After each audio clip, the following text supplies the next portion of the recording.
Então, como o Lucas também falou, eu sou da Proativa Júnior. Nós somos uma empresa júnior do curso de Engenharia de Produção, aqui da Universidade Federal do Ceará, e nós prestamos serviço de consultoria empresarial em diversas áreas. E estou aqui para falar um pouco sobre esse assunto que são as técnicas de persuasão. Então, vou falar um pouco sobre algumas técnicas, alguns gatilhos, alguns temas importantes, maneira de se portar, bem tranquilo. Tentei trazer aqui o conteúdo aqui o mais light possível, para também não ficar uma coisa muito cansativa. E eu gosto das minhas apresentações que seja assim, no pique de um bate-papo. Se vocês tiverem alguma dúvida, podem ligar o microfone e falar alguma coisa. Lembrando que eu estou aqui apresentando, então eu não consigo ver o chat. Então, qualquer coisa, eu vou tentar abrir o máximo possível espaço para as perguntas de vocês. Então, sinta-se à vontade para estar também agregando, porque a apresentação é feita também em conjunto, né? Só o que eu vou falando e a gente faz o melhor mini curso possível, claro. Certo? Então, falando um pouquinho de mim, essa entidade aí na foto sou eu. Meu nome é Eduardo Carvalho, sou assessor comercial dentro da Proativa. Na Proativa, eu sou também consultor e assessor comercial. Assessor comercial lá na Proativa são basicamente os vendedores. Então, eu tenho mais de um ano aqui como vendedor. Já tenho mais de 40 mil reais vendidos em consultoria ao longo desse tempo. E também, como membro da empresa Júnior, também sou graduando em engenharia de produção. Então, espero que em alguns anos eu esteja me formando, assim, o mais breve possível e me tornando um engenheiro de produção, certo? Então, eu me chamo Eduardo, mas para as pessoas que eu gosto, podem me chamar de Dudu, certo? Então, por favor, me chamem de Eduardo mesmo. Não, tô brincando. Só já gosto de muito vocês, eu já dei uma olhada em pessoal que estava entrando, o pessoal que eu conheço já tem uma afinidade muito bacana, o Lucas principalmente também. E só de vocês estarem demonstrando interesse em estar dando esse voto de confiança para mim, estar ouvindo falar a respeito de técnicas de persuasão, já me sinto muito lisonjeado e me sinto muito feliz. Então, podem me chamar de Dudu, Eduardo, o que vocês preferirem, certo? Então, iniciando, eu já dei alguns treinamentos, principalmente voltados para vendas. Como eu falei, eu sou vendedor. Então, muitas das técnicas de persuasão e gatilhos mentais que eu utilizo no meu dia a dia são voltados para vendas complexas. Então, táticas de negociação, gatilhos de negociação e tudo mais. E aí vocês podem estar se perguntando, mas eu nem quero ser vendedor, certo? Eu não quero trabalhar em varejo, eu não quero vender consultoria, por mais complexo que seja. Mas a linha de raciocínio que a gente deve ter é que, na verdade, todos nós somos, de alguma forma, vendedores. É importantíssimo que quando a gente esteja, por exemplo, concorrendo a um processo seletivo, a gente consiga vender a nossa imagem de maneira mais adequada. A gente consiga se portar da maneira adequada diante de uma situação, a fim de que as pessoas ao redor encarem a gente com a seriedade que a gente precisa, que a gente necessita. Ou, por exemplo, a gente consiga agir de forma persuasiva o suficiente para que a gente consiga propor, por exemplo, uma ideia de melhoria na empresa que nós trabalhamos. Então, de forma direta ou indireta, não necessariamente, eu sou vendedor de uma loja ou vendedor de consultoria. A gente está sempre vendendo, se vendendo, e por isso é importante que a gente tenha esse conhecimento de não falar as coisas de qualquer jeito. Então, às vezes a gente perde uma discussão, uma argumentação ou uma oportunidade, porque simplesmente a gente tinha os argumentos corretos, na verdade, mas não soube passar isso da forma correta. Então é importantíssimo que a gente esteja ciente de diversas técnicas que a gente possa utilizar para que o nosso discurso não prejudique a nossa ideia, certo?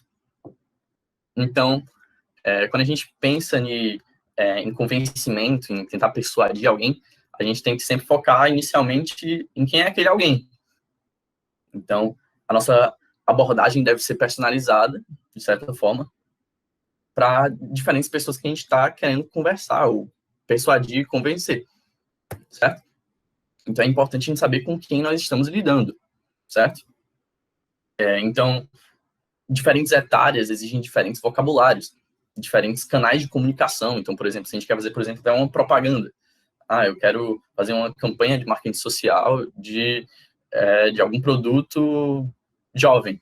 Então, eu não vou anunciar ele, por exemplo, no jornal. Então, porque o público mais jovem não consome esse tipo de canal. Então, a nossa abordagem personalizada para a pessoa que a gente está lidando é muito importante. Então, existem diversas formas da gente estar definindo o perfil da pessoa com que a gente está lidando. E um dos que eu gosto de utilizar, certo? É o perfil DISC, certo? O perfil DISC ele separa as pessoas em 4 etapas, 4 segmentos de personalidade, digamos assim. Algumas pessoas podem até, acho que na grande maioria das vezes, na verdade, podem ter múltiplos tipos de personalidade, certo? E cada um desses representa uma letra que auxilia a gente a estar tendo abordagens personalizadas para cada uma dessas situações, certo? Então, o primeiro perfil do DISC seria aquele perfil de dominância. Uma pessoa dominante, você apresenta o perfil de dominante, é aquela pessoa que é mais prática, sabe?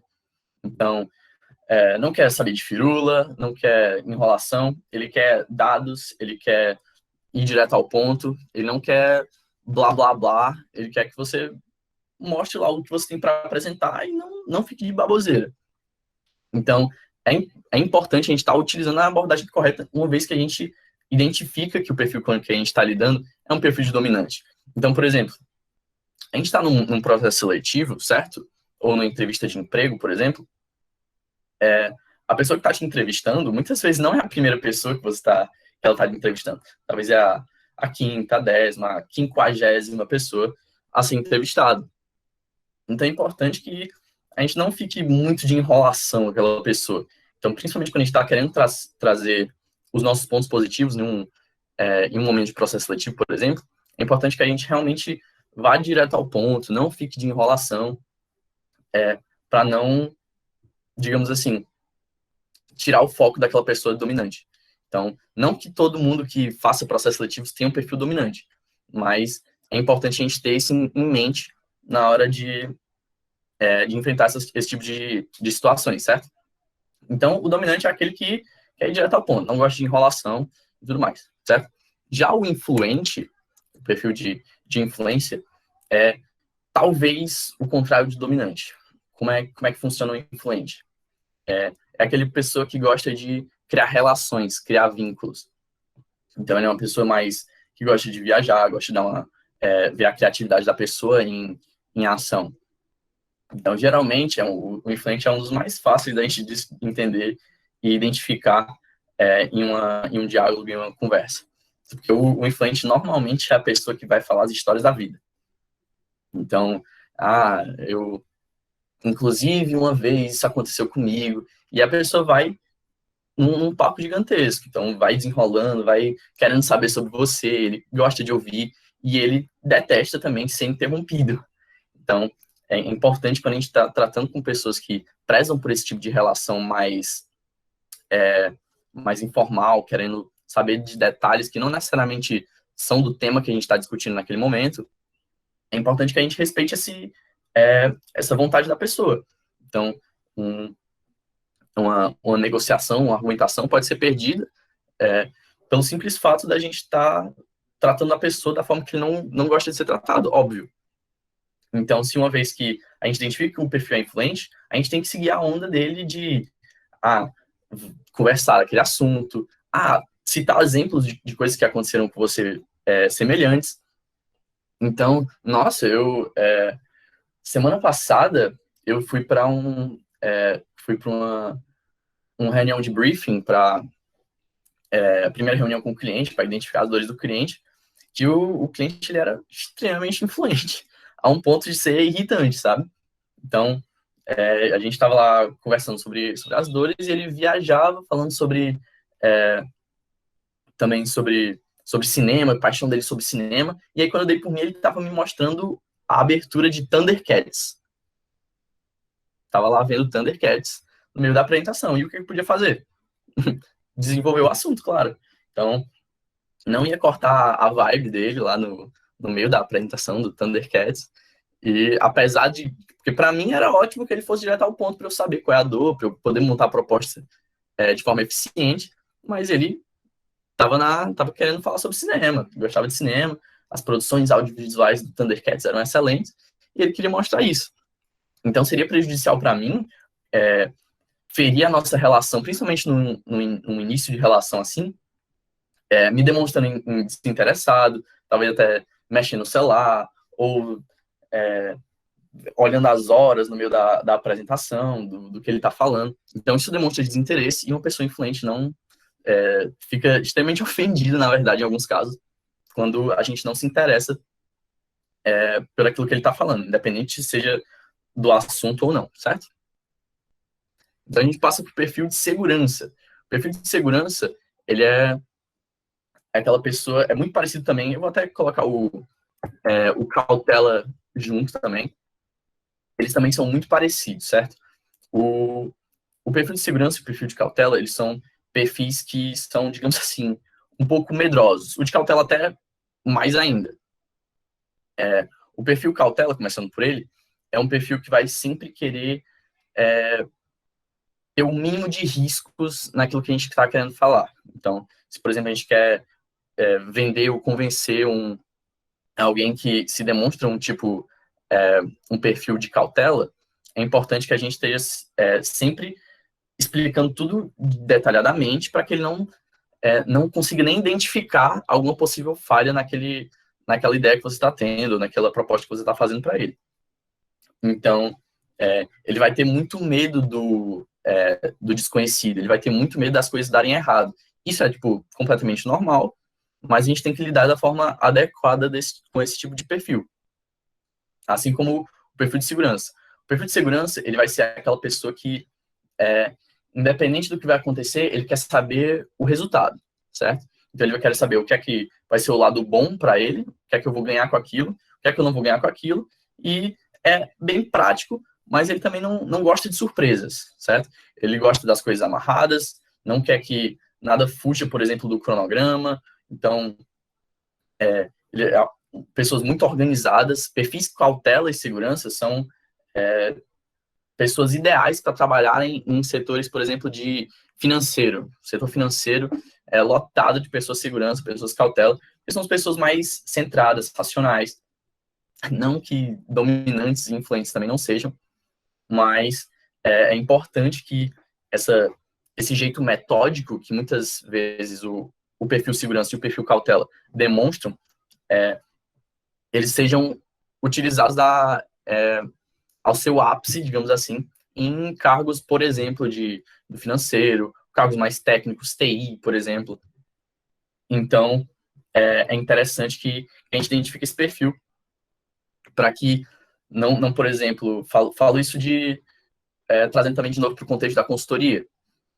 Um perfil cautela detestaria, por exemplo, uma mudança de cronograma repentina de última hora, mesmo que seja para o bem dele. Ele vai ficar tipo, pô, mas não era o que a gente tinha combinado, mesmo sendo para o bem do projeto, que seja realmente a coisa melhor a se fazer, ele tem que ser convencido, ele não gosta de mudanças bruscas, porque ele encara aquilo como algo fora do comum e passível de erros, certo?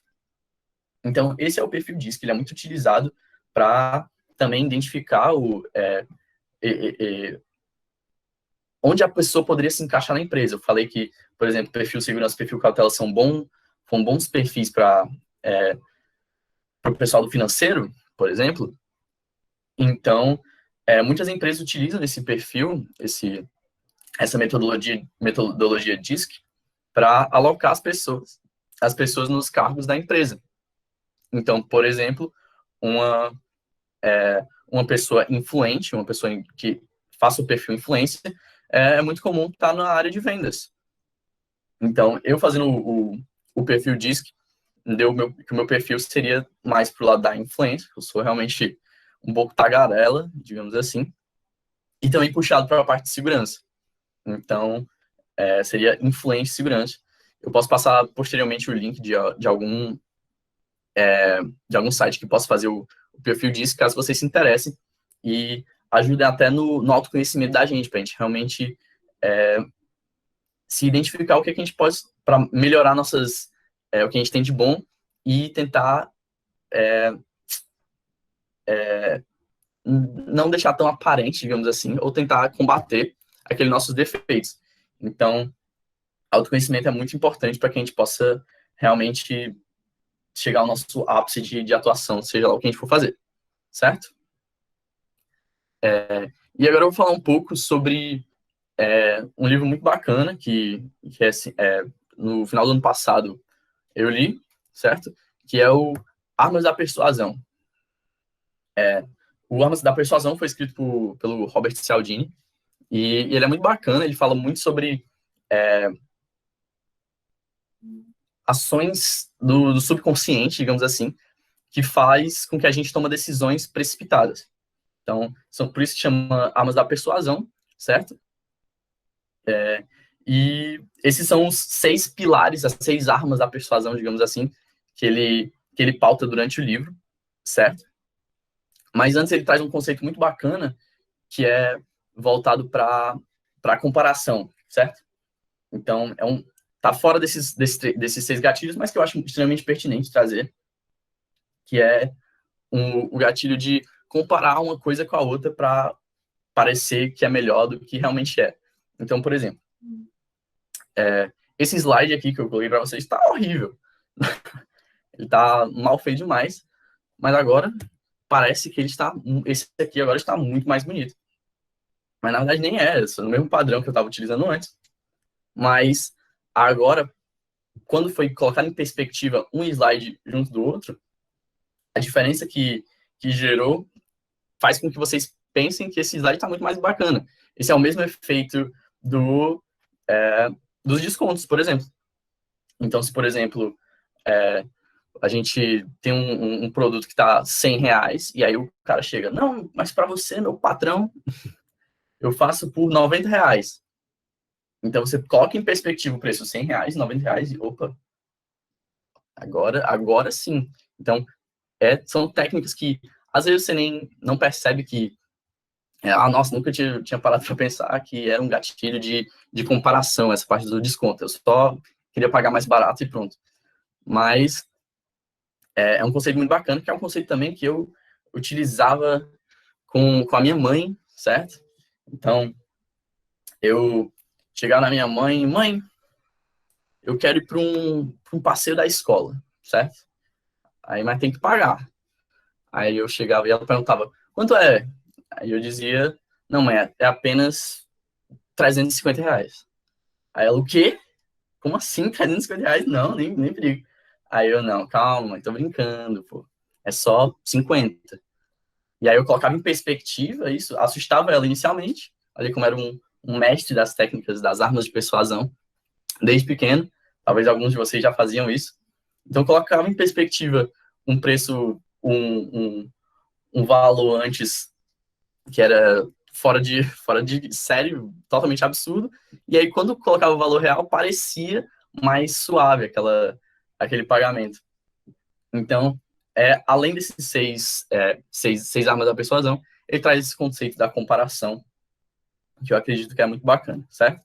Então, passando direto para as armas da persuasão em si do livro, o Robert Cialdini traz o primeiro gatilho, que seria o gatilho da reciprocidade, certo? O gatilho da reciprocidade, quer dizer, antes eu falar um pouquinho sobre, na verdade, sobre essas ações involuntárias, digamos assim, do subconsciente da pessoa, que faz com que a gente tome algumas decisões precipitadas, certo?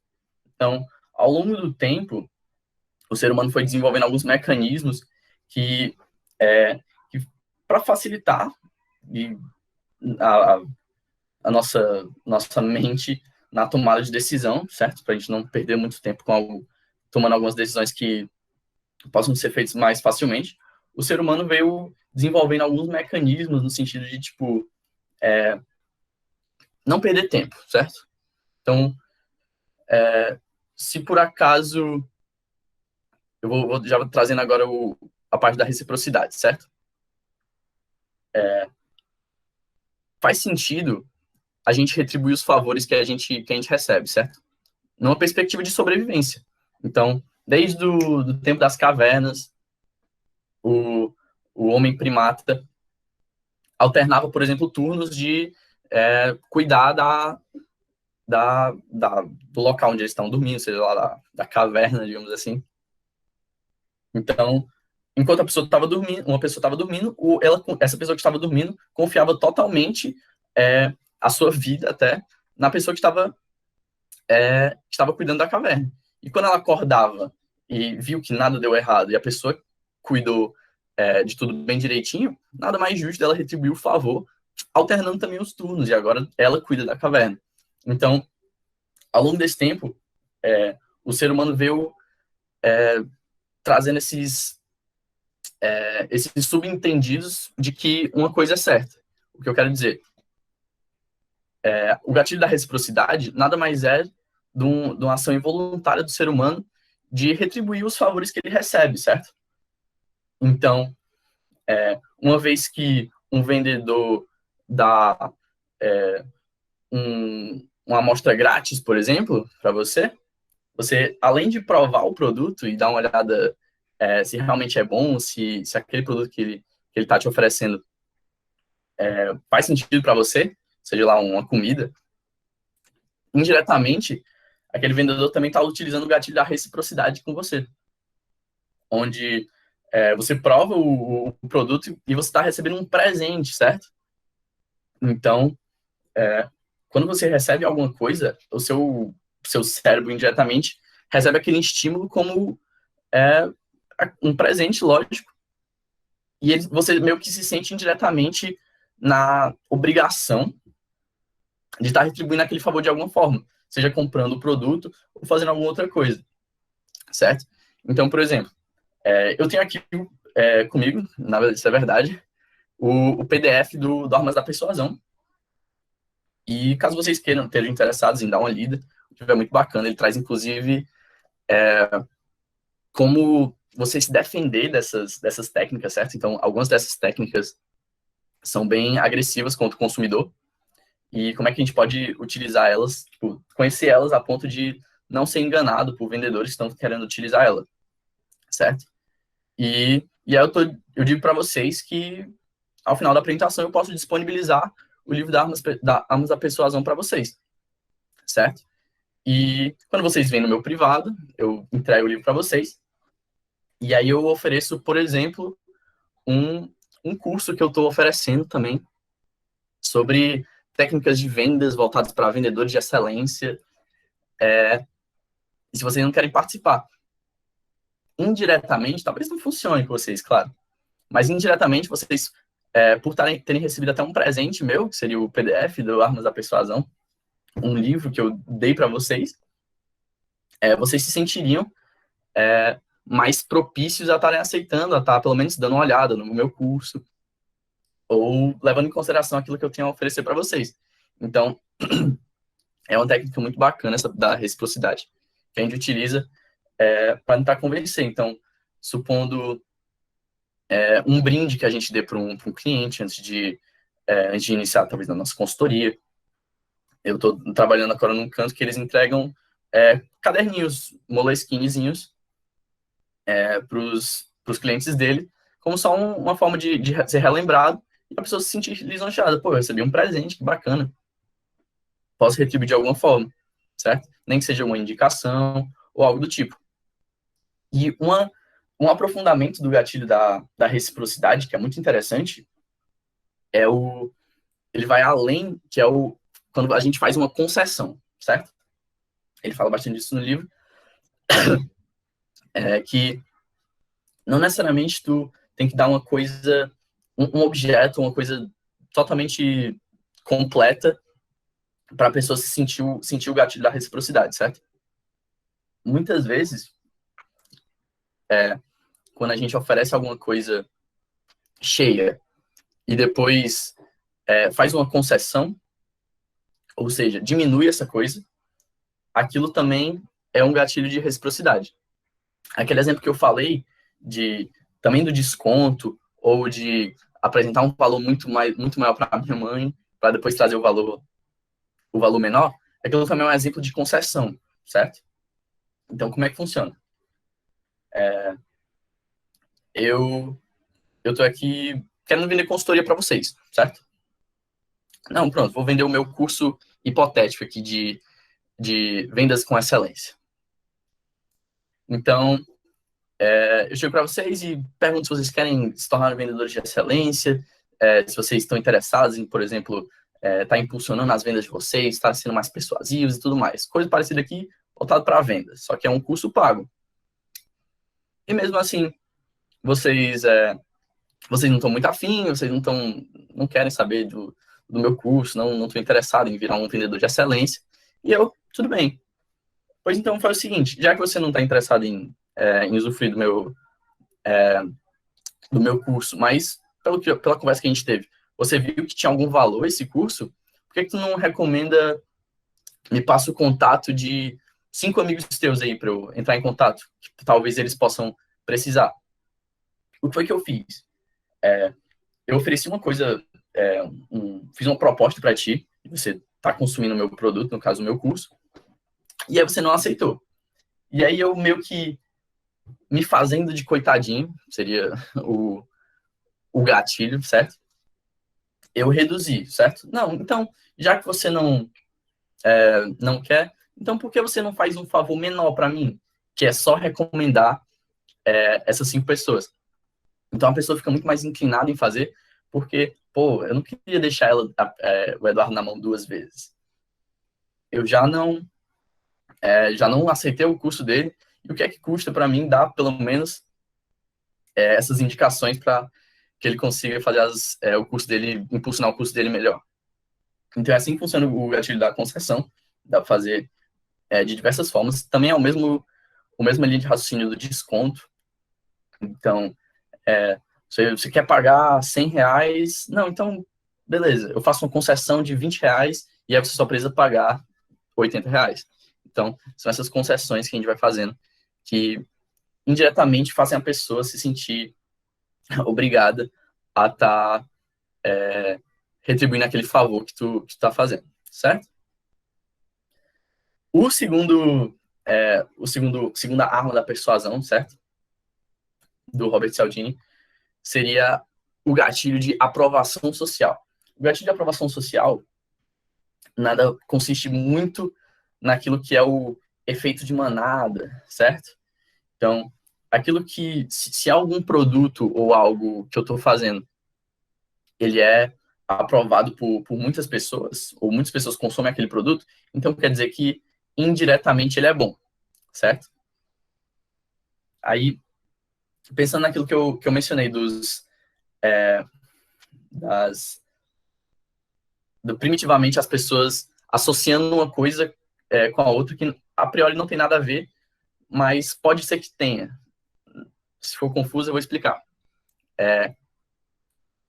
A aprovação social, ou seja, se está todo mundo fazendo alguma coisa, não necessariamente aquilo é bom, certo? Obrigatoriamente aquilo é bom? Se está todo mundo fazendo? Não. Mas deve ser, certo? Não é possível que está todo mundo fazendo, deve ser ruim, certo? Então, o nosso cérebro vai sendo, tipo assim, tem sido, na verdade, acostumado a pensar dessa forma há muito tempo. Se é algo que está sendo consumido por todo mundo, por muitas pessoas, então é porque deve ter alguma coisa de boa naquele produto, naquela proposta, naquela coisa, aquele objeto que o pessoal está consumindo. Então, é a mesma coisa que ele também cita no livro, do exemplo de caro igual a bom, certo? Um produto caro, necessariamente ele é melhor do que um produto barato? Não. Quem foi que disse? Isso não está escrito em lugar nenhum. Pode ser um produto bem mais barato, pode ter uma qualidade muito superior a um produto mais caro. Concordo? Mas a gente associa, por experiência, certo? De que um produto que é vendido numa loja de R$ 1,99, ele tem uma qualidade inferior a um produto de marca, digamos assim. Então, são essas associações indiretas que a gente tem aprendido para poupar nossa energia na hora de tomar decisões, é claro, mas que possam nos enganar. Então, a aprovação social nada mais é do que algo que a gente possa estar convencendo alguém a fazer, e o argumento que a gente utiliza é de que, não, mas é porque está todo mundo fazendo. Isso aqui é uma febre, isso aqui é a nova moda, isso aqui é uma tendência, tá? Em todos os cantos. Quando a gente vê, por exemplo, uma celebridade numa propaganda, aquilo não é porque é o Gustavo Lima fazendo a propaganda da faculdade claretiano. O que é que o Gustavo Lima tem a ver com faculdade? Ele é uma referência intelectual ou algo do tipo? Não, mas é porque muita gente confia no Gustavo Lima, sabe que o Gustavo Lima é um cara legal, digamos assim, gosta dele, e se é um produto que o Gustavo Lima tá depositando confiança, então eu posso depositar minha confiança nele, certo? Então, isso é muito importante, essa questão da promoção social.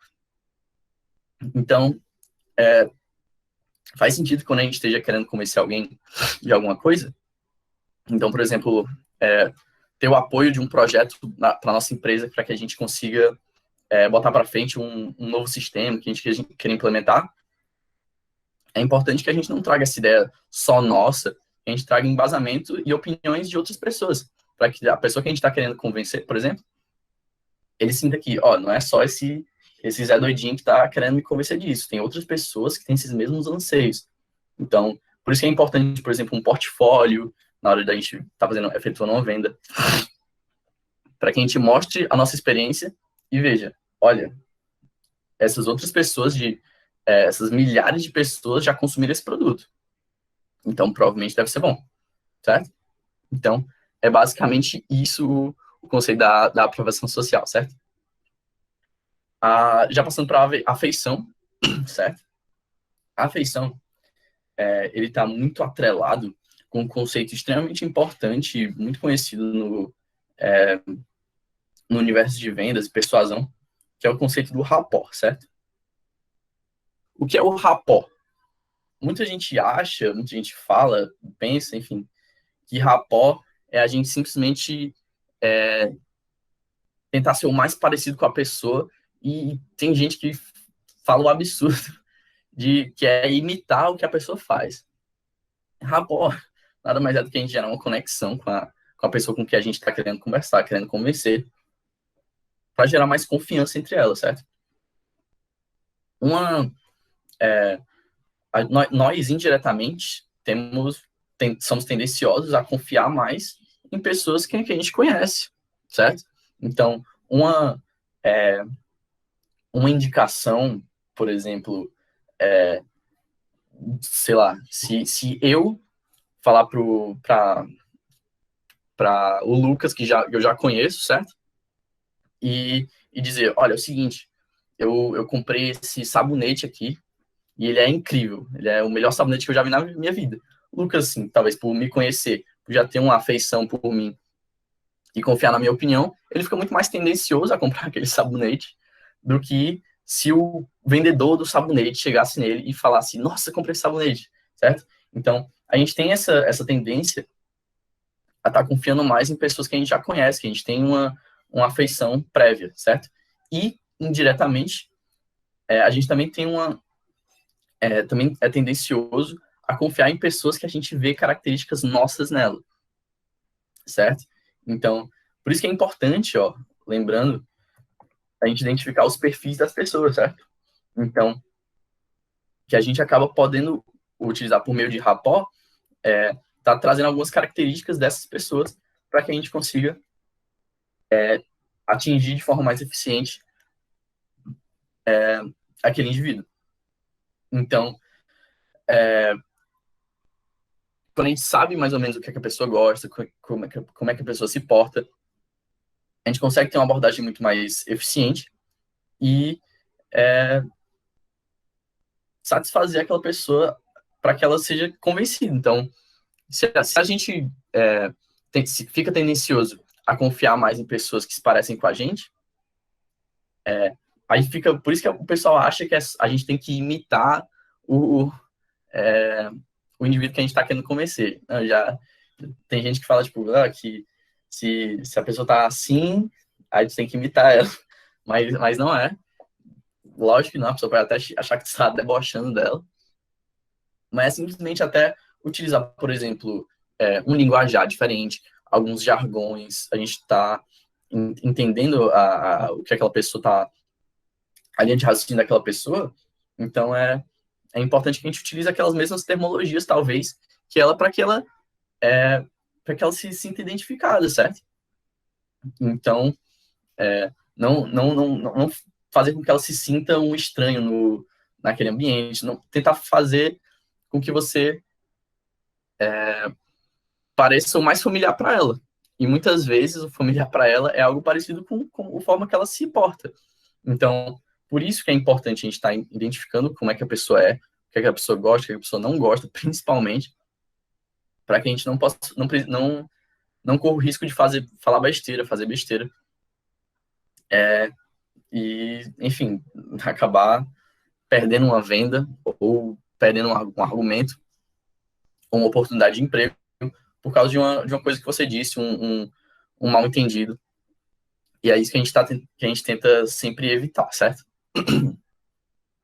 Então, a afeição também entra a forma com que a pessoa querendo ou não, se veste, certo? Então, existe a tendência também da gente confiar mais e dar mais credibilidade para pessoas que a gente se sente atraído, certo? Então, se eu considerar uma pessoa, claro que isso é muito relativo, não me entendam mal, não estou dizendo que gente feia não convence ninguém, meu Deus, mas existe é necessário uma relação da gente estar bem apresentado quando a gente está querendo trazer essa parte de persuasão em diversas ocasiões. Então, por exemplo, fazer esse experimento aqui com vocês. Espero que vocês participem, mas, enfim, não vou pedir para ninguém falar, mas eu quero que vocês pensem, certo? Pense no advogado, certo? Algum advogado aí, mas esse advogado, ele está advogando. Ele está no seu papel de advogado, fazendo coisas que advogados fazem, sendo um bom advogado, certo? Pensaram no advogado? Provavelmente, se vocês pensaram, vocês devem ter trazido na mente de vocês alguém, independente de vocês conheçam ou não, mas provavelmente essa pessoa estava de terno, né? Então, por que vocês imaginaram uma pessoa de terno, certo? Todo advogado, ele nasce com terno, ele se forma, ele nasce com terno, ele vira um cara de terno. Não, mas existe essa associação de que advogados usam terno e é o dress code de um advogado, porque ele tem que estar alinhado em estar usando terno. Então a gente associa isso na nossa cabeça de que o advogado sério, um advogado que em seu dia a dia de profissão, ele deve estar usando um terno, certo? Então, se por acaso a gente está a gente foi acusado de um crime e o nosso advogado, a gente não tem advogado, e o nosso advogado de defesa chega de bermudão e havaiana e regata no tribunal. E aí o que a gente pensa? Vou ser preso. Não vai dar. O meu advogado é fuleiragem. Claro que não pode entrar dessa forma no júri e tudo mais, mas só exemplificando de como a característica física pode influenciar na forma que a gente na forma que a gente pensa a respeito da capacidade da pessoa, não. Ele pode ser um excelente advogado, o melhor advogado de todos os tempos, mas a forma que ele se veste coloca em xeque a real capacidade dele de estar advogando, apesar de não ter nada a ver. Porque a gente associa indiretamente que a pessoa alinhada, a pessoa de terno, quer dizer, um advogado ele deve estar alinhado, deve estar de terno. Certo? Então, esses são alguns conceitos da afeição, certo? E agora passando pro gatilho de autoridade. Tranquilo? Só se vocês tiverem alguma pergunta sobre algum desses três primeiras armas da persuasão, quiserem perguntar, enfim, algum exemplo que vocês pensaram, se vocês acharam que foi nada a ver, que, na verdade, advogados... Eu confio mais em advogados que não usam terno, enfim. Quiserem falar alguma coisa? Ou sobre também o perfil DISC, que a gente mencionou.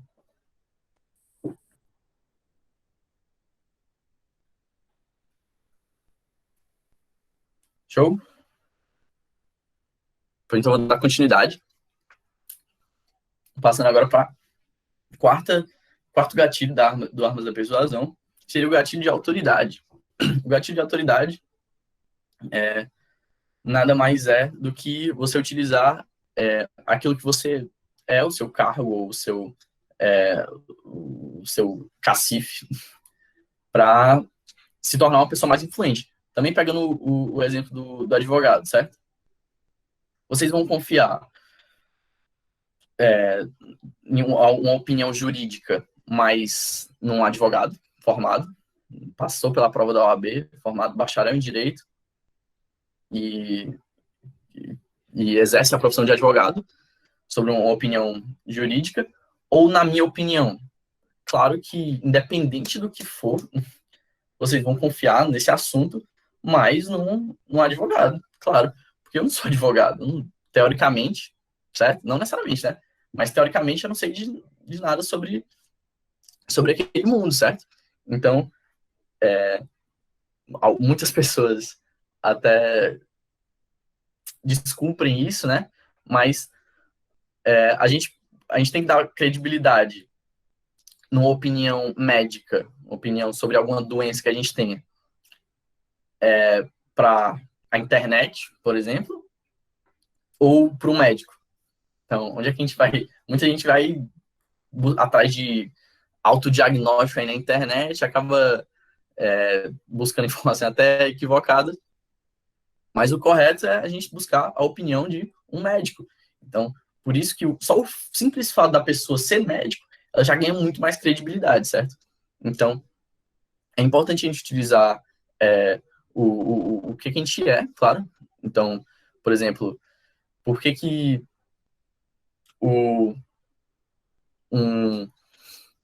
uma pessoa que tem um doutorado, um PhD, normalmente, certo? Em um cargo, por exemplo, de professor, costuma receber mais do que alguém que é só bacharel, por exemplo, ou licenciado. Porque, teoricamente, né, tem a ver, lógico.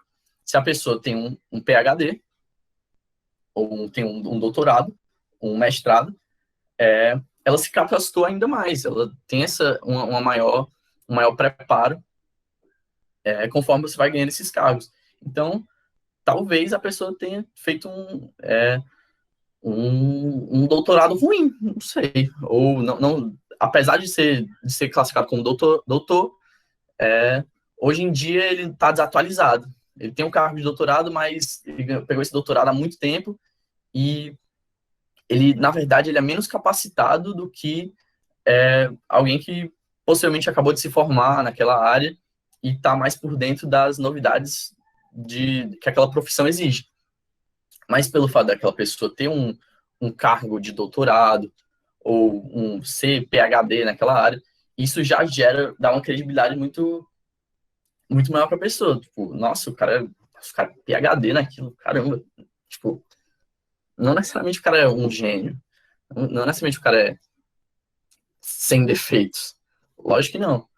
Mas a gente associa de que pelo fato dele ter esse cargo, esse PhD, ser doutor, aquela pessoa necessariamente vai ter uma autoridade maior naquele assunto.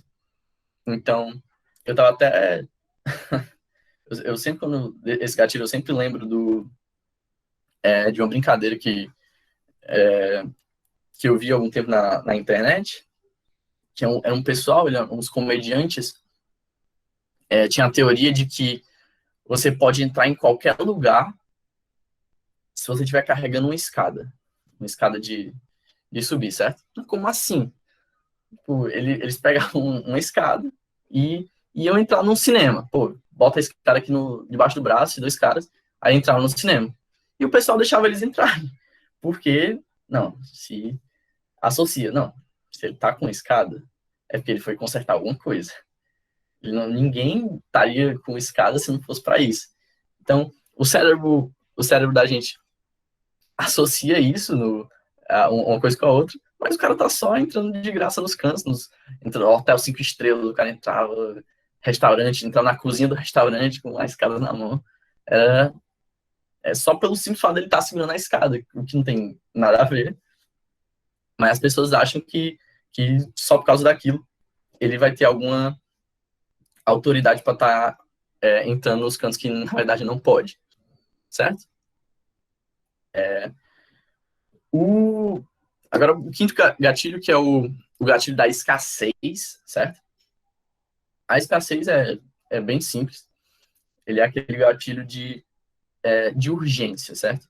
O gatilho de urgência é aquilo que pressiona a pessoa a estar sendo convencida por medo de acabar. Seja o produto que você está oferecendo, seja o tempo do desconto está acabando.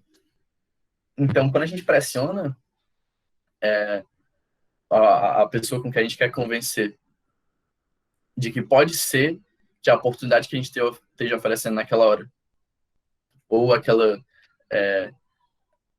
argumento que a gente tá propondo, talvez logo, logo, ele não dê certo, não dê mais certo, seja agora inválido, a pessoa se sente mais pressionada em estar, putz, agora ou nunca, sabe? E essa sensação do agora ou nunca faz com que a pessoa muitas vezes tome essa decisão por impulso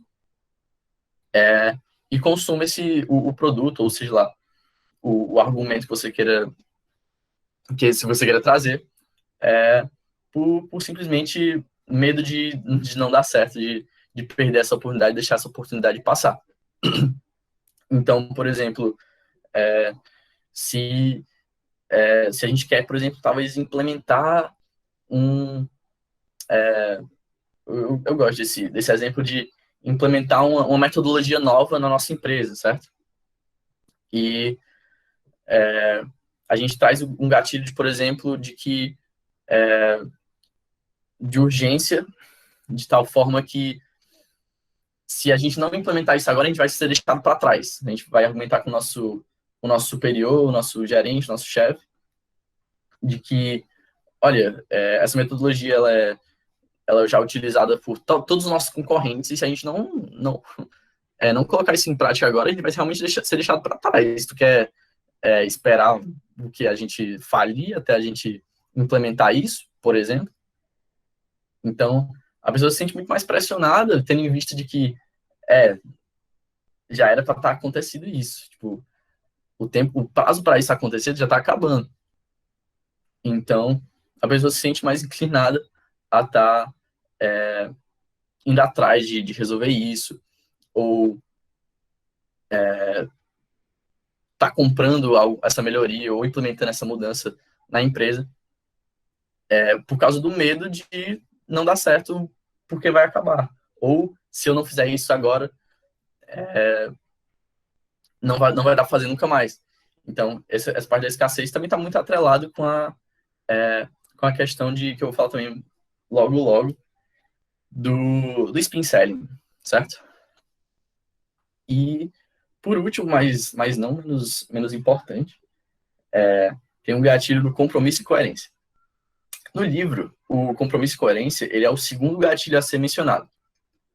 Tá aqui tudo na ordem, menos o compromisso e coerência, que eu joguei ele pro final, porque, na minha opinião, é o gatilho mais delicado, assim, de se tratar, porque ele é muito eficiente e a gente tem que tomar muito cuidado até pra gente não ser ser vítima do gatilho do compromisso e coerência, certo? Então, é lógico que a partir do momento que a gente assume um compromisso, a gente se sente obrigado, lógico, a manter a nossa coerência e tá cumprindo aquele compromisso que a gente firmou, certo? Então, se, por exemplo, a gente deixa as coisas em aberto, então a gente quer uma resposta da pessoa que a gente quer convencer, ou do nosso cliente, seja o nosso chefe, e a gente deixa, tá, então tu pensa em resolver, e aí quando tu tiver uma resposta, você me avisa. A partir do momento que tu deixa a mercê da pessoa com quem a gente quer conversar a tomada de decisão, essa pessoa simplesmente pode deixar para nunca resolver esse problema. Então, é importante que a gente utilize de alguma forma o compromisso daquela pessoa para que a gente não fique sendo enrolado, certo? Então, por exemplo, em vez de tu deixar à mercê da boa vontade dela de estar resolvendo aquele problema que não necessariamente é uma prioridade para ela, pode falar, pega o cenário que eu usei. Ou então, em vez de falar, ou então, quando você tiver uma resposta, você me avisa, você pedir alguma data. Então, pois então, até próxima segunda, você pode me dar uma resposta? Aí ele vai dizer, pronto, até próxima segunda eu posso, por exemplo. E aí qual é a diferença? Que agora a pessoa se comprometeu que até segunda ele vai dar aquela resposta. Então você tem todo o direito, como pessoa com a qual ele te deve satisfação, de estar cobrando essa resposta na segunda-feira, quando der o fim do prazo dele, certo? Então, para que a gente não fique ao léu isso é muito comum em vendas, pessoas, principalmente pessoas influentes, têm medo de decepcionar, eles gostam muito de inventar desculpa que não necessariamente é a verdade. Então, chega e não, então, pois quando eu estiver aí mais tranquilo, eu vejo isso aí e deixo enrolando de tal forma que a gente nem sabe quando é que a gente vai receber aquela resposta. Então, é importante que a gente amarre e use o compromisso daquela pessoa para que ela cumpra aquilo que a gente está querendo que ela faça, certo? Então,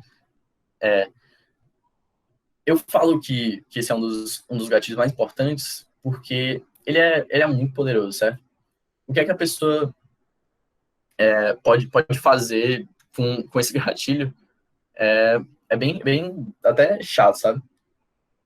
Por exemplo, vocês chegam para mim e falam, e Eduardo, você é da Proativa, é? Aí eu sou da Proativa. Quer uma consultoria? Como é? Tá precisando de alguma coisa? Aí, não, só para saber. Quer dizer que tu é da Proativa, então necessariamente tu é proativo, né? Aí eu olho, sou proativo. Eu sou da Proativo, sou proativo, pô, é o nome da minha empresa, necessariamente eu sou proativo. Então, a partir do momento que eu acabo tendo esses estigmas de que eu devo ser proativo porque eu sou da Proativa, que é verdade, né? Eu acabo sendo exigido e cobrado quando eu não for proativo, certo? Faz sentido? Então, por exemplo, se eu...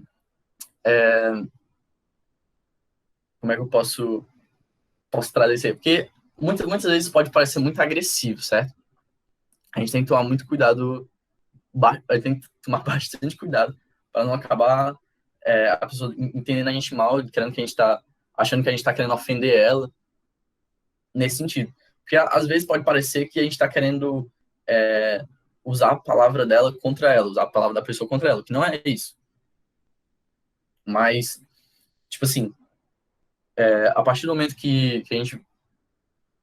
Eu tenho, por exemplo, um político de esquerda, certo? Não citando nomes, mas só trazendo isso. Ele é um político, ele tem ideais de esquerda.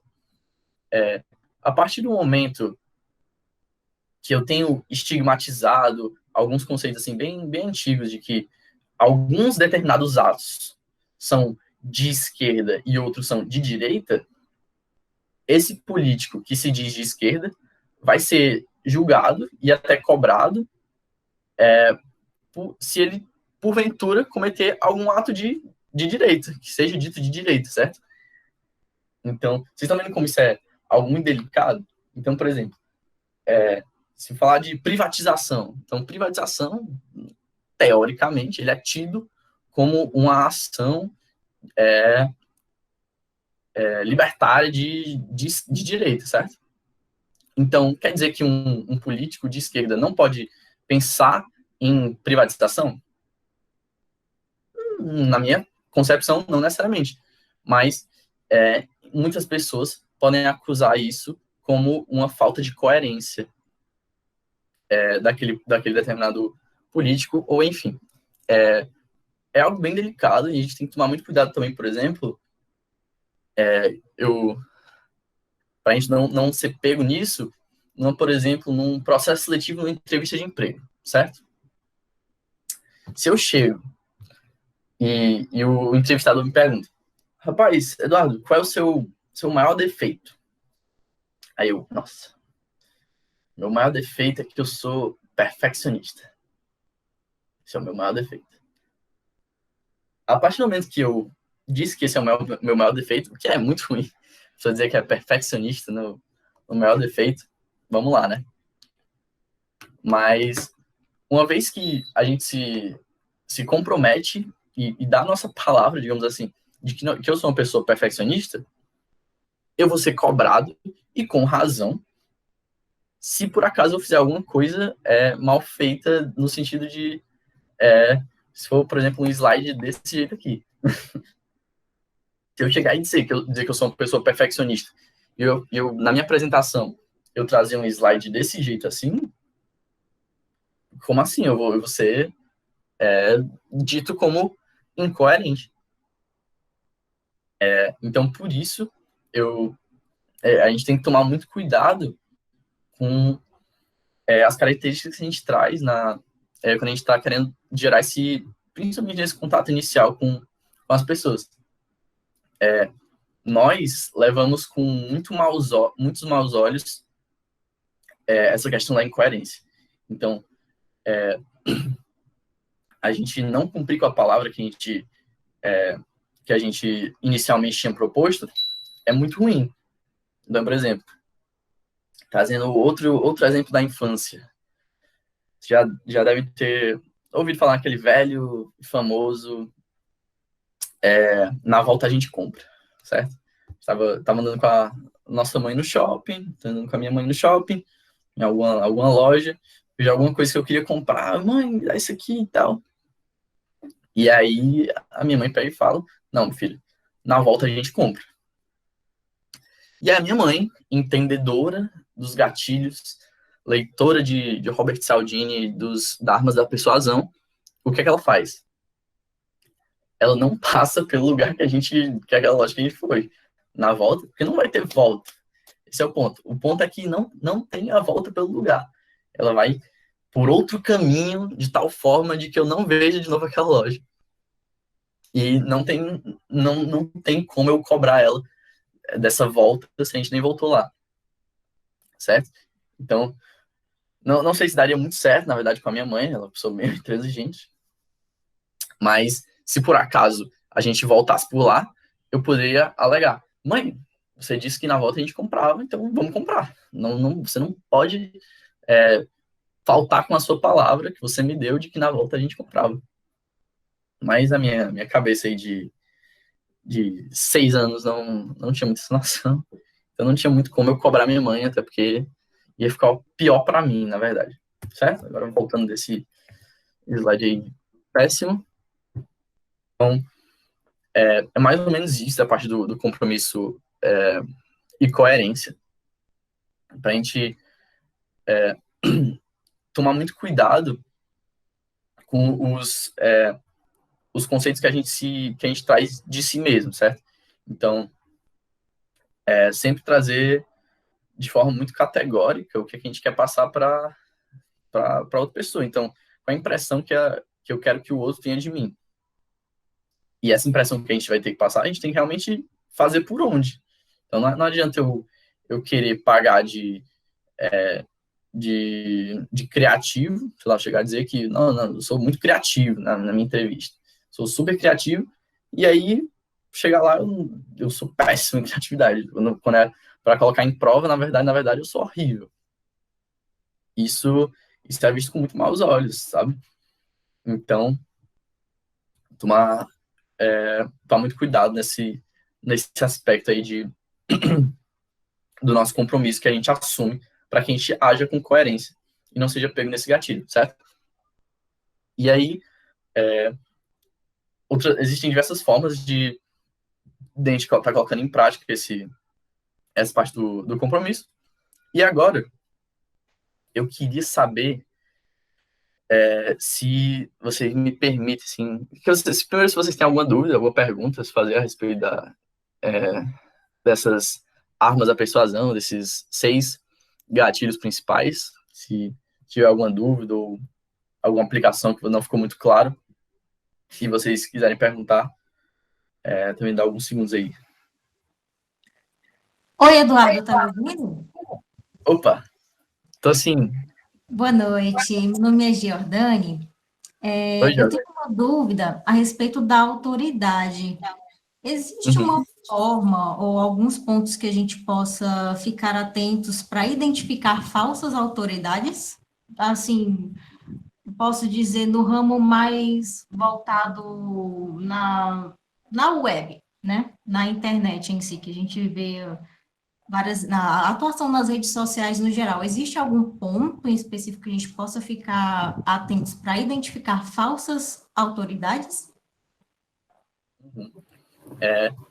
Com o advento o avanço assim, da internet, as pessoas, o que é bom, né? As pessoas têm tido mais voz nas redes sociais, com as redes sociais, e infelizmente também isso tem dado margem para as pessoas se portarem ou acharem que tem uma autoridade que na verdade eles não têm, certo? Querendo ou não, dependendo assim eu não sei exatamente em que ramo da internet, em que atuação seria da internet que faria mais sentido para isso que você está perguntando, mas primeiramente claro que a autoridade não necessariamente é o gatilho principal a ser utilizado, certo? Então, na internet, acaba que, na verdade, a autoridade não tem, por ser algo muito competitivo, que eu quero dizer, então tem diversos gurus da internet, ou diversos reis do marketing na internet, e isso acaba, na verdade, tirando um pouco dessa relevância de o que é uma autoridade da internet, na verdade. Então, com a defasagem desse gatilho de autoridade no meio da internet, então se faz mais necessário os outros gatilhos. Então, por exemplo, o que eu quero dizer eu tô na internet e eu quero aprender sobre marketing digital, certo? Então eu vou no Instagram, por exemplo, existem várias pessoas, pelo menos eu vejo assim em anúncios, publicações no meu Instagram, diversas pessoas se dizendo serem profissionais do marketing digital, serem especialistas do marketing digital, e quanto mais pessoas se declaram como isso, menos credibilidade eu dou a alguém que se diz que é autoridade nisso. Então, aí se eu quiser ir atrás de alguma coisa nesse sentido, eu, na verdade, não vou ir atrás de quem se diz profissional de marketing. Eu vou atrás de, por exemplo, quem tem mais, quem tem mais clientes atendidos, por exemplo. Eu vou comparar, por exemplo, um cara que tem 10 alunos com alguém que tem 1.000 alunos, certo? E aí esse seria o gatilho que, por exemplo, eu estaria levando mais em consideração, que estaria me convencendo mais. Pô, uma pessoa que se diz uma autoridade não faz diferença para mim. A não ser que, por exemplo, a pessoa traga um gatilho de autoridade mais aprofundado de que, eu sou formado em tal universidade de fora, que traz uma autoridade maior naquela profissão.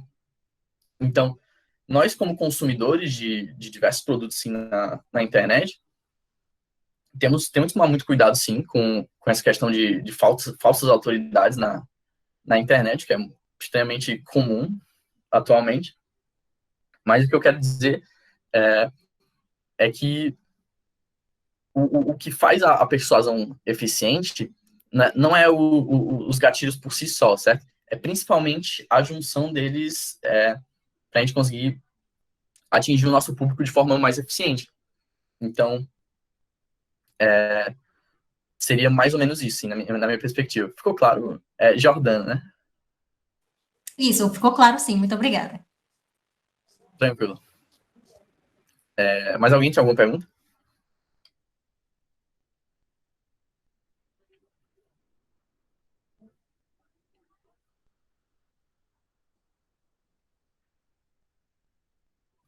Tranquilo? Mas agora eu vou ser chato, mas queria colocar, que eu acredito que seja até uma das melhores formas de estar colocando isso em prática. A gente está, enfim, exercitando um pouco, exemplo desses gatilhos. E aí eu trouxe aqui alguns exemplos, certo? E aí eu queria perguntar se eu posso perguntar para você, tipo, enfim, perguntar o nome de alguém e dizer, as pessoas dizer se aquilo é um exemplo de gatilho de escassez, de gatilho de autoridade, enfim. Daí eu queria iniciar assim. Deixa eu ver se alguém souber me dizer se esse exemplo de test drive prolongado, onde a pessoa fica com o carro, por exemplo, por alguns dias antes de efetuar a compra. Um período de teste sem compromisso. Isso é um exemplo de gatilho. Eu queria saber se alguém sabe dizer qual gatilho é. Posso até voltar aqui.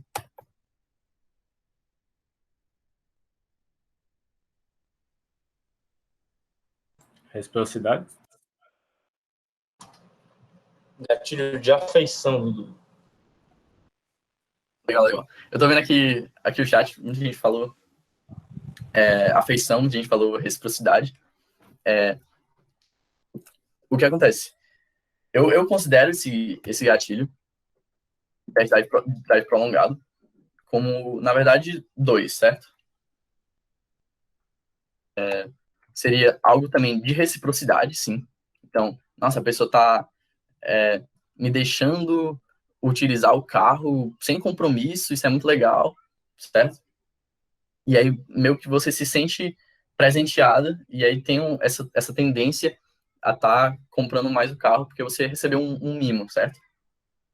Mas, querendo ou não, esse é mais difícil de perceber, mas também tem muito de compromisso e coerência nesse exemplo. Porque, tipo assim, apesar vocês já devem ter ouvido muito esse negócio aí de teste sem compromisso, proposta sem compromisso, alguma coisa sem compromisso.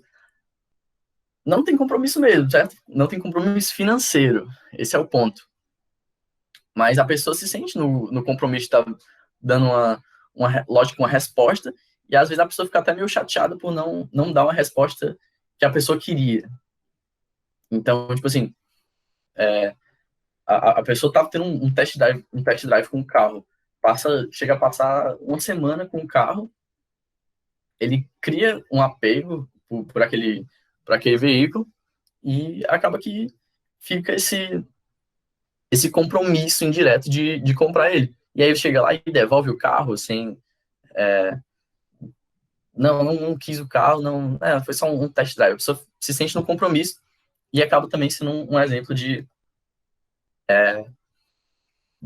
compromisso e coerência, do gatilho de compromisso e coerência, certo? Esse aí eu acho que é o mais difícil, então passar aqui para o resto.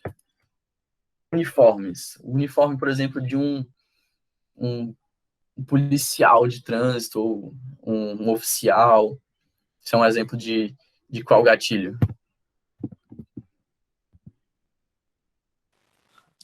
Autoridade.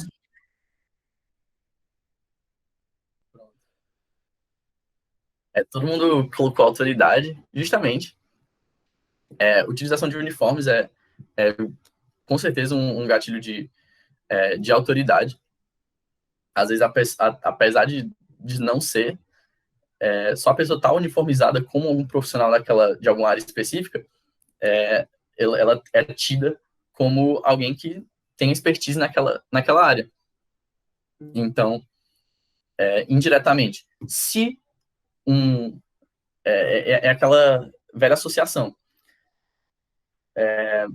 um oficial, um policial usa um determinado traje, certo? Se você vê uma pessoa com aquele determinado traje, aquela pessoa necessariamente é um oficial, um policial, certo? Então a gente associa os uniformes ao cargo que ele na verdade tem, certo? Então, aquelas roupas, por exemplo, de juiz, aquela roupa longa de juiz, querendo ou não, a uniformização das pessoas é uma forma de gatilho de autoridade. Muito, muito massa aí. Todo mundo acertou. Eu vi. Certo? Isso aqui é interessante. Chamar a pessoa pelo nome. Você dizer, quando tá no primeiro contato, a gente não chamar de qualquer coisa, utilizar o nome da pessoa, chamar Eduardo e tudo mais. É um exemplo de gatilho aqui. Massa. Todo mundo aqui no chat colocou afeição, e exatamente, é um exemplo de gatilho de afeição, onde a gente se sente mais inclinado, óbvio, e se sente mais bem tratado sendo chamado pelo nome. Eu não recordo agora de quem é essa frase, mas há quem diga que a palavra mais bonita para a gente é o nosso próprio nome. Então, é importante, principalmente quando a gente está querendo fazer um rapó bem feito, que a gente identifique que a gente chama a pessoa pelo nome, é o mínimo, né? Principalmente em transações, em convencimentos, em argumentações mais complexas, que a gente chama a pessoa pelo nome, e aquele velho, quando o cara tá querendo te vender alguma coisa, aí te chama de doutor, de Vossa Excelência, essas coisas aí, tipo, querendo ou não, é uma forma de tentar trazer um gatilho de afeição, a pessoa se sentir bem tratada, certo? E mais um exemplo aqui. Amostras grátis. Isso é fácil. Massa. O Daílson colocou a reciprocidade, a Jordane também. E é justamente isso. Esse é um dos conceitos básicos da reciprocidade, essa questão da amostra grátis.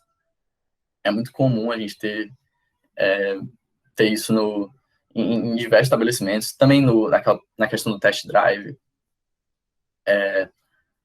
A pessoa se sentir que ganhou alguma coisa e indiretamente, assim, no subconsciente, se sentir na obrigação de estar retribuindo aquele favor de alguma forma. Então, essa amostra grátis antes de ler o livro, eu achava que era só realmente, tipo, a pessoa vai provar o produto, certo? Tipo, a melhor forma de eu conhecer o produto algum produto que eu nunca ouvi falar é eu provando ele, lógico. Mas também tem esse lado de você fazer com que a pessoa se sinta presenteada, o que é muito bacana, certo? E, por último,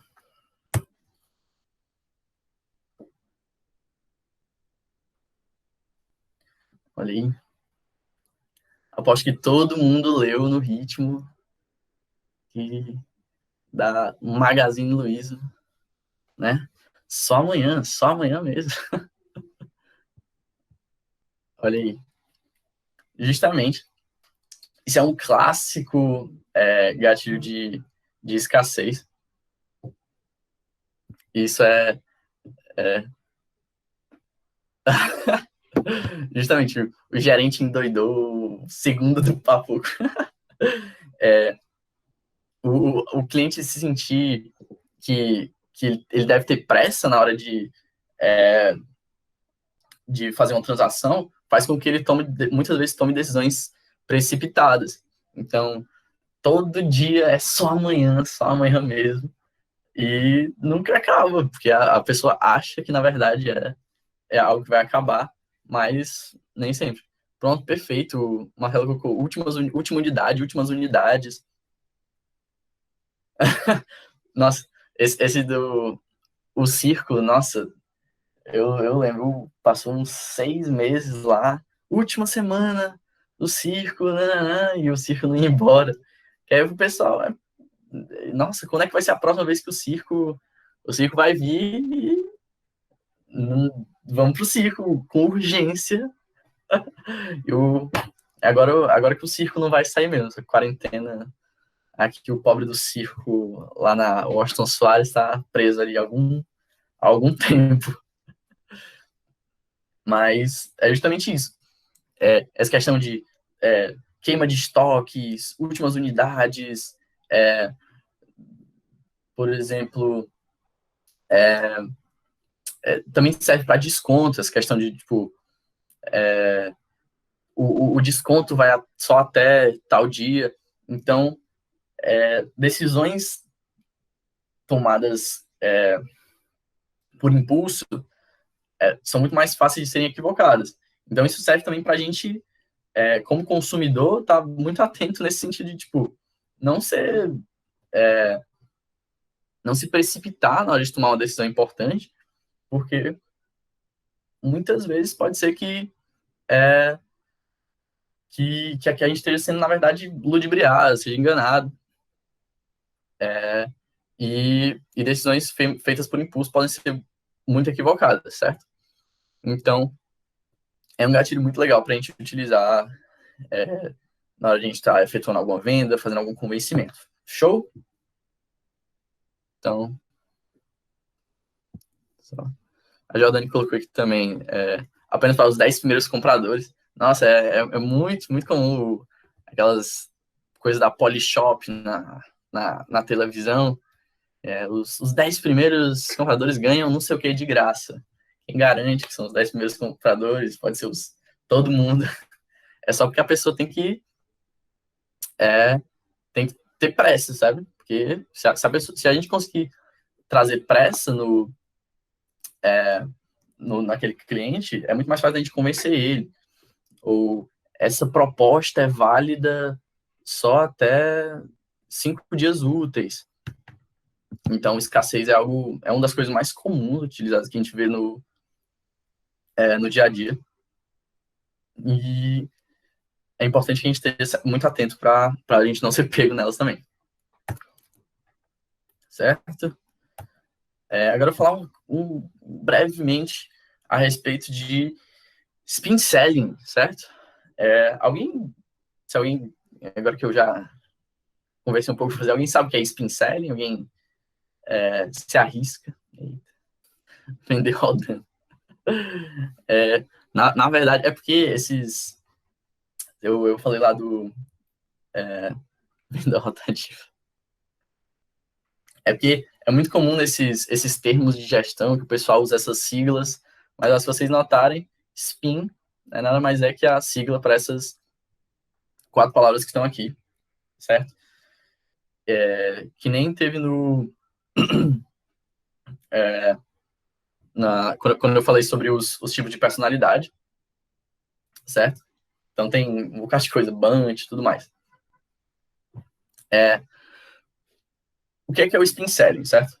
Primeiro trazer um conceito que é muito conhecido nesse ramo de vendas, de que é importante quando a gente quer vender alguma coisa para alguém, que deixe a pessoa falar, certo?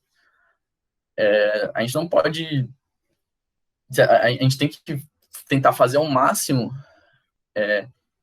com que, quando a gente está tentando vender alguma ideia ou algum produto para alguém, fazer com que a pessoa ache que ela que teve a ideia de estar comprando aquilo. O que eu quero dizer? Se por acaso eu tô precisando consertar o meu micro-ondas, certo? e eu vou atrás de trocar esse meu micro-ondas. Nossa, meu micro-ondas está com um defeito, ele não está funcionando direito, eu queria trocar meu micro-ondas, e eu vou por conta própria trocar esse meu micro-ondas, esse meu aparelho, tanto é muito mais fácil o vendedor do micro-ondas efetuar a venda, lógico, porque eu que vou estar, eu que tenho a necessidade, eu que fui atrás, eu não precisei de ajuda de ninguém para decidir aquilo. Mas se por acaso alguém me ligar e dizendo, ai, você quer um micro-ondas, você quer comprar um micro-ondas, promoções, não. Eu, tipo, eu posso até estar precisando, mas eu não quero saber de micro-ondas e tal. Tipo, não. Quando a ideia é nossa, a gente fica muito mais inclinado a aceitar aquilo, certo? Então, por isso, no mundo das vendas, é muito comum a gente deixar o nosso cliente, aquela pessoa com quem a gente está querendo convencer na nossa negociação, deixar ele falar. Deixa ele falar e a gente pega as informações que a gente vai adquirindo durante essa conversa e aí pode usar isso contra ele, né? Mas o Spin Selling nada mais é que uma metodologia bem simples, onde a gente segue uma linha de raciocínio bem clara de perguntas que a gente faz para tentar fazer com que a pessoa sinta, na verdade, a necessidade de estar consumindo aquele produto, de estar botando em prática aquela ideia. Então, essas 4 palavras aqui, situação, problema, implicação e necessidade, são os 4 tipos de pergunta que a gente deve fazer para guiar essa linha de raciocínio de cada uma das pessoas. Então, vamos exemplificar aqui, que eu acredito que fique muito mais claro. Na verdade, vou primeiro pincelar, certo? A pergunta de situação é quando a gente vai identificar o que é que está acontecendo, certo? Então, é uma pergunta mais básica, onde a gente vai querer botar para a pessoa falar qual é a situação que a gente quer atingir, certo? Então, é importantíssimo que essas perguntas sejam sempre perguntas abertas, certo? Então, tentar não fazer perguntas, sei lá, de sim ou não, de 2 escolhas, que a gente tem que botar para a pessoa que a gente vai convencer a falar. Que é por isso que a gente quer fazer com que ela tenha a ideia, ela ache que a ideia foi dela. Certo? Daí, a pergunta de situação, a gente entra naquele assunto que a gente quer tratar, certo? E aí, em seguida, a gente vai pegar aquela situação e a gente identifica, por exemplo, um problema naquela situação, um possível inconformidade naquela situação que a gente primeiro perguntou, certo? A gente identifica que algo está acontecendo que não é o ideal, certo? E a gente identifica que isso é um problema que pode piorar a longo prazo. A implicação, eu gosto de falar que é quando a gente tenta problematizar o problema, certo? Então a gente tem esse problema, essa situação, o cara sabe que não é algo bom de ter esse problema, certo? Mas na implicação, a gente vai cutucar a ferida, certo? Então a gente vai colocar em xeque, tipo, aquela situação, aquele problema que identificou, e aí vai fazer com que a pessoa pare para pensar quais são as consequências daquilo, tipo, nossa, isso é realmente um problemão. Quando a gente for passar para alguns exemplos, vai ficar mais claro, justamente, trabalhar com a pior situação possível. Porque às vezes não é muito claro, o problema pode ser até um problema que besta na cabeça da pessoa, tipo, é só um papel que a pessoa precisa ter e não para pensar nas consequências daquele problema, certo? E aí a gente finaliza com a pergunta de necessidade, que é para a gente quer linkar o problema que a gente já problematizou, que o cara já identificou que é um problemão, com a solução que a gente possivelmente possa estar trazendo, certo? Então, por exemplo, vou aqui tentar trazer alguns exemplos aqui de utilização de spin selling, certo? Eu estou vendendo um laudo de inspeção predial, certo? Minha empresa faz inspeção predial em diversos estabelecimentos, edifícios, casas e tudo mais. E aí eu chego para o síndico, o dono da casa, o dono do estabelecimento, e pergunto de situação, por exemplo. E como é que tá a situação aí de vocês de documentação, de alvarás e tal? Aí ele fala, não, eu tenho, a gente tenta ter o máximo possível, a gente faz o que dá, nunca deu problema, que a estrutura é muito nova, é boa, não tem nada demais, não. Mas confesso que não tenho todas as documentações, não. Aí aí chega e pergunta, agora passando para a situação de problema. Certo, mas você está ciente que pode ser multado caso a fiscalização chegue no seu estabelecimento e você não tem algum desses alvarás, do alvará de inspeção predial? Aí a pessoa pode saber ou pode não saber, e hipoteticamente ele fala, eu sei, mas a questão é porque eu não é um gasto que eu não preciso ter, o prédio que dá para ver que está em bom estado, eu não quero me preocupar com isso aí é só gasto, eu já tenho muito gasto com não sei o que, não sei o que, não sei o que, e isso aí não é prioridade para mim, não, certo? Eu conto com a sorte, e a fiscalização aqui brasileira não é muito boa, então também não vou me preocupar com isso aí agora, não. Aí, certo. A gente já identificou um problema, ele pode estar correndo risco aí da fiscalização bater aí no estabelecimento dele e ele tomar uma multa. Aí vamos um exemplo aqui de implicação. O seu fulano, você se recorda do caso do edifício André, certo? Então, lá eles, apesar de também não ser um prédio antigo, eles negligenciaram, assim como você, essa questão desses alvarás, dessas documentações que são necessárias, e você sabe que, negligenciando isso, você, por ser responsável, por ser síndico, um eventual problema que aconteça, um eventual acidente, Deus livre e guarde, aconteça, pode recair a culpa sobre o senhor, certo? Então, tem certeza se quer assumir esse risco? Aí o cara, macho, aí ele já fica assim, então, mas não sei, sabe? Porque aí deixou de ser um problema de pagar a multa e passou a ser um problema dele ser responsável pela morte de algumas pessoas. O que é um problema muito maior, obviamente. Desculpa se está pelo exemplo, enfim, não sei se foi muito chato utilizar esse acidente como exemplo, certo? Mas só também para colocar em perspectiva que são coisas que podem realmente acontecer.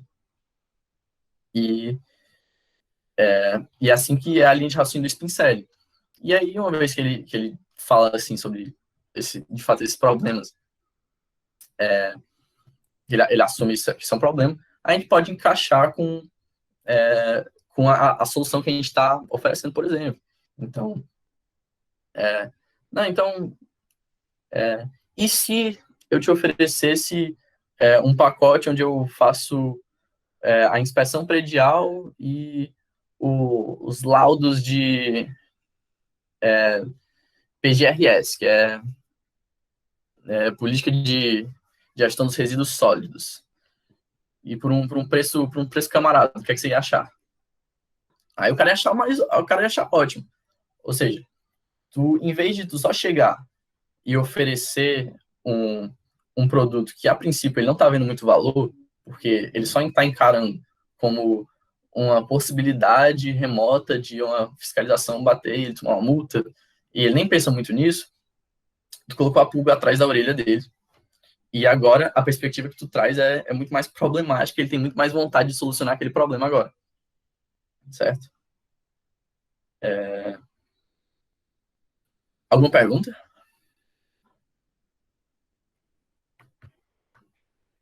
Certo? Lucas, se eu não me engano, o pessoal da staff vai estar passando logo, logo a, a frequência da participação. Então, se vocês puderem, acho que vai estar mandando no chat, né, Lucas? Um formezinho rapidinho só para vocês preencherem, só para marcar presença e tudo mais, dizer que vocês compareceram ao minicurso, tranquilo? Qual slide específico tu quer que eu volte aqui? Marcelo, desculpa.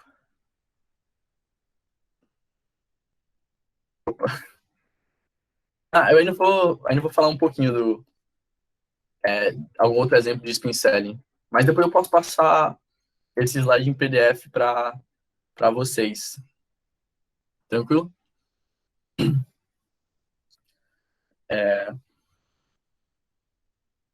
Certo. E aí, deixa eu ver outro exemplo aqui de spin selling. A gente quer implementar um novo sistema. Só lembrando de vocês preencherem aí, já está no chat o formulário, certo?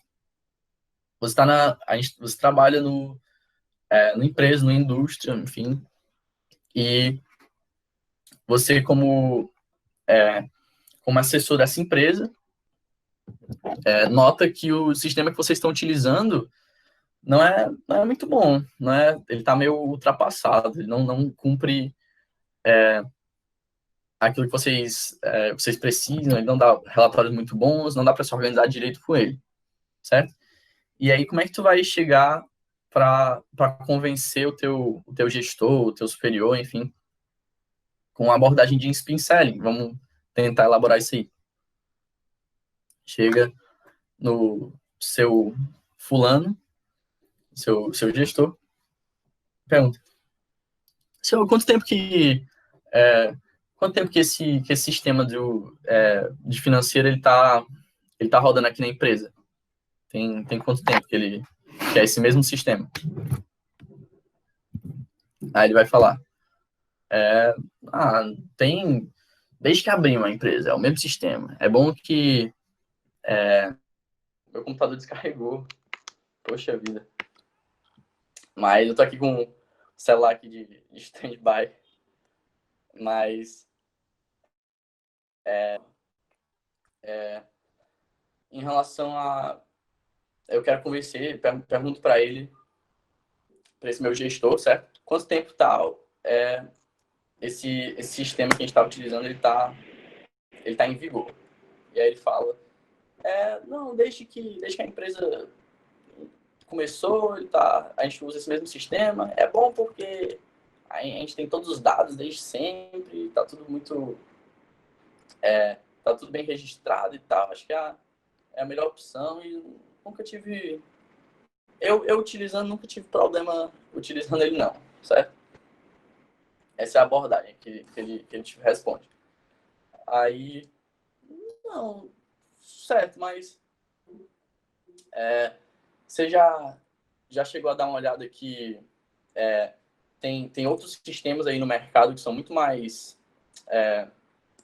tem dado muito mais resultados do que esse. Atualmente, a grande maioria das empresas estão usando, na verdade, esse sistema aqui, ó. Tipo, já pesquisou alguma coisa a respeito? Aí ele fala: não, mas esse sistema aí eu já ouvi falar até. Na verdade, um amigo meu já falou dele, só que ele é muito mais caro, esse sistema aí. A gente não tá com verba agora para estar investindo num sistema assim tão pesado. Eu acho melhor deixar quieto, a gente tá se virando com esse sistema aí mesmo. E enfim, tipo, deixa isso quieto, não vamos mexer no sistema que tá agora, não. Certo? E aí, isso seria a pergunta de problema, certo? A gente identificou com um problema, a gente identificou que a gente jogou a ideia para ele de que existem outros sistemas que possam estar mais atualizados, certo? Do que o que a gente está utilizando. E aí agora vamos para uma pergunta de implicação, por exemplo.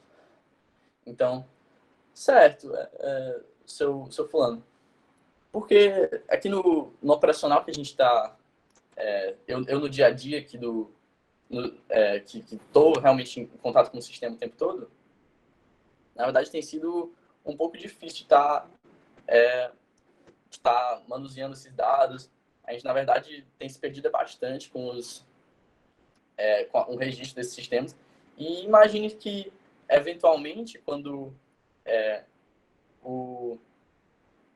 esse sistema aí ficar realmente inutilizado, não receber mais atualizações, a gente perca todos os dados da empresa e tenha que não consiga nem passar de um sistema para o outro e acaba perdendo tudo e não tenha nenhum registro, nada de tudo que a gente construiu até então.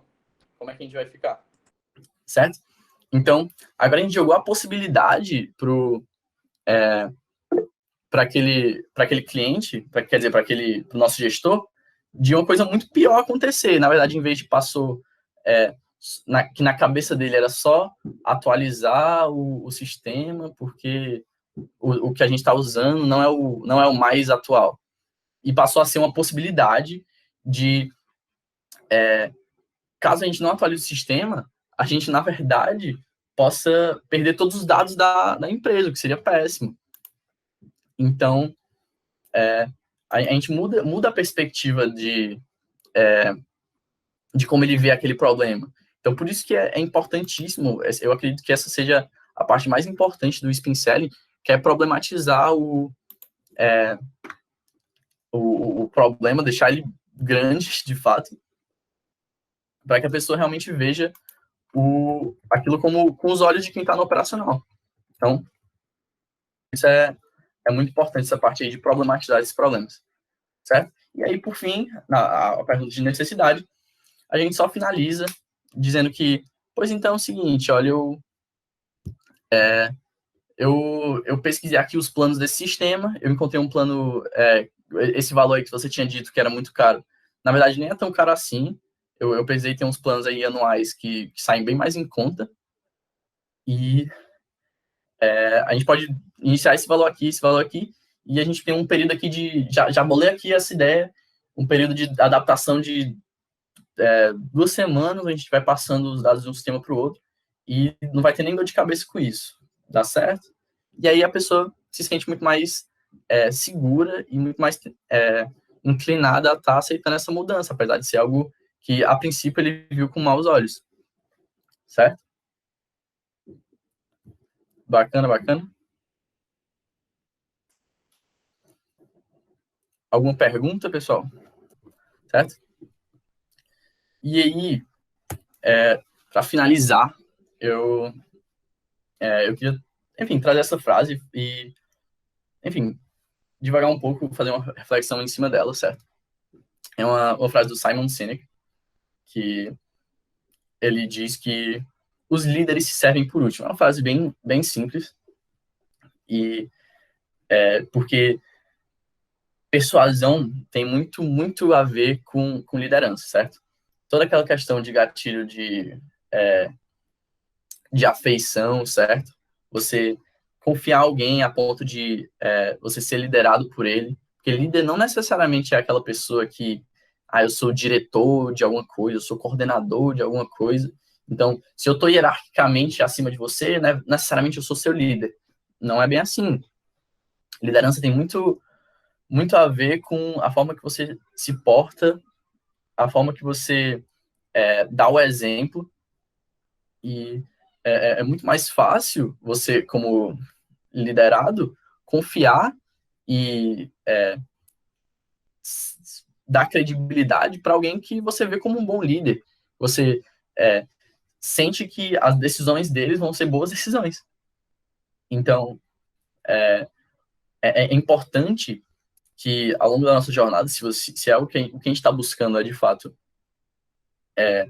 trazer abordagens persuasivas, trazer abordagens onde a gente passa confiança, passa credibilidade para as pessoas, que a gente tenha uma perspectiva de liderança, isso é muito importante, certo? E, repito, não é só uma questão de que necessariamente eu preciso ter um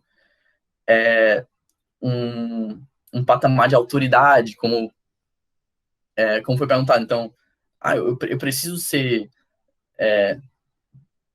formado, ter um PhD, ter todas as formações do mundo para eu ser um líder.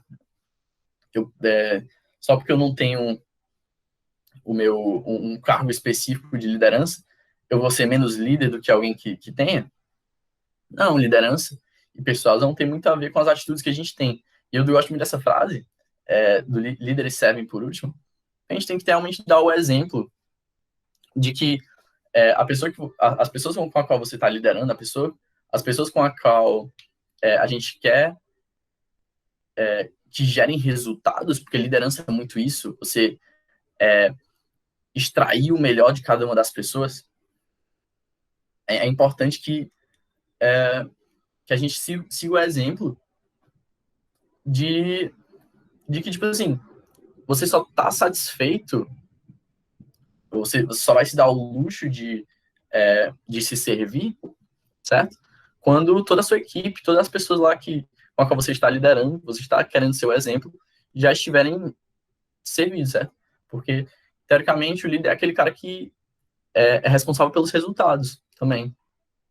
Então, ele não deve ser aquele cara que só deixa o pessoal solto e delimita as atividades e o que der certo, deu certo, o que não der certo, não deu certo. Ele tem que estar sempre preocupado, sempre dando exemplo. E uma liderança verdadeira não tem credibilidade maior do que uma credibilidade do que a credibilidade que uma pessoa que tem uma liderança verdadeira passa para a gente. Então, se sentir liderado por alguém, confiar em alguém a ponto de deixar a pessoa liderar, certo? É uma das melhores formas da gente tá sendo persuasivo com alguém. Então, por isso, e não é uma questão de cargos, novamente. É uma questão, principalmente, também de humildade, da gente não estar se achando melhor do que um, se achando melhor do que outro, porque isso, na verdade, não quer dizer nada, certo? Então, acredito que seja basicamente isso. Queria agradecer a presença de todos aí nessas quase 2 horas de apresentação. E aí eu abro esse momento final aí para quaisquer perguntas que vocês queiram fazer, sugestões, dúvidas que vocês tiveram, se vocês quiserem voltar a algum ponto, mais algum exemplo de alguma coisa, fiquem à vontade.